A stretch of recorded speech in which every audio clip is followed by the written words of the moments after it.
na wonkwaso esre nyame nsila ma esre nyame ahoɔden ma kwasoa bo asanteman ho ban kwasoa ma asanteman nya kɛse na enim sɛ omofra na onana nso enso yasiso no yɛma wanim wase baabi a ebekɔ bia yɛbɛkɔso abɔ wodin na asanteman otumfo nyame kɛse wakɔso ayɛ kɛse.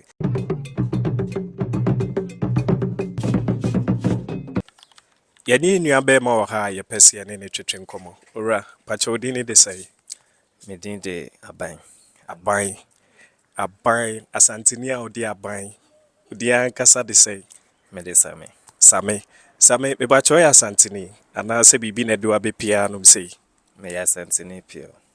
kuro bɛɛ so mefiri tafo deɛ na sɛ yɛdie mu ankasa o ɛdeɛ na mu ani gye paa sɛ ɔyɛ asanteni Asante yɛ edin bi a so obi ka sɛ ɔyɛ asantene a ewiase mu ha baabi a obedu no mpo no wonya akunya tena so. Asante yɛ ɔman a ɛwɔ Ghana a ewiase nyinaa mmorɔfo respect yɛ asanteman. wow Firi yɛ papa no pre-colonial time wɔn a wagye din ɛwɔ abibiman mu mpo Ghana ha sei ɛyɛ asantefoɔ. Emle omu ba ye mpo no mu yɛ omu adwene sɛ omu bedi yɛ so. Asante ne ɔman a omu timi gyina yɛ ɛne mmorɔfo no tentam yɛ. Ekoduru mmerɛ bi a omu ne omu kura mpo ɛkɔ ntɔkwa. Ekoduru mmerɛ bi a wɔkye asantefoɔ hene ɛne nyira mu ɛma asantefoɔ saranda yɛ. Enti ɛka asante a edin no kura da so sɛ ɔyɛ asanteni a wonam a ɛyɛ sɛ kutu sɛ bam.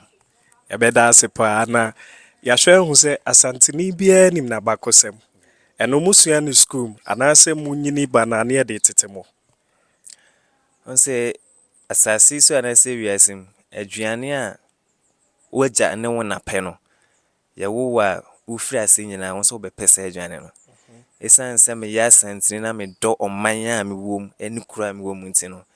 yɛwɔ school mu deɛ hɔ no ma yɛsuayɛ ɛne yɛwɔ deɛ yɛgya ne yɛn nan so ɛde maayɛ ɛno ne yɛka bom a ɛma asante nyansa no ɛda sonko. wano ate wakyerɛ sɛ wofiri fie na yɛbɔ yɛn ready a deɛ mahu ne sɛ bebree na bɔ wɔn mu ase na waka piaw na waka sɛ nana ɔnkwa so ɛno wɔ nkyerɛmu kakra Metimi ɛde madwen kakra kyerɛ mu. O bo mu akyerɛ obi a ɛyɛ yɛbo yɛn mu kyerɛ obi a ɔwɔ n'anim ne tumidie ɛwɔ n'anim na ɔbɔ mu a ɛkyerɛ obuo soronko